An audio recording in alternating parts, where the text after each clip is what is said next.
نعمة واحدة عمرك كله لو قضيته في عبادة الله ما تساوي نعمة واحدة.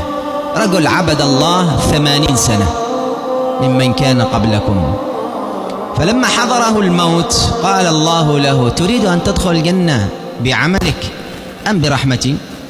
قال: يا رب، عبدتك 80 سنة، أريد أن أدخل الجنة بعملي، أشوف عملي فين بيوصلنا من الجنة.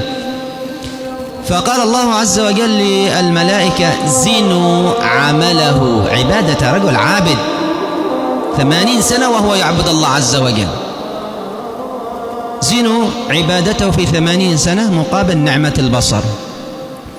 فوضعت نعمة البصر في كفة وعبادته في 80 سنة في كفة، فرجحت نعمة البصر.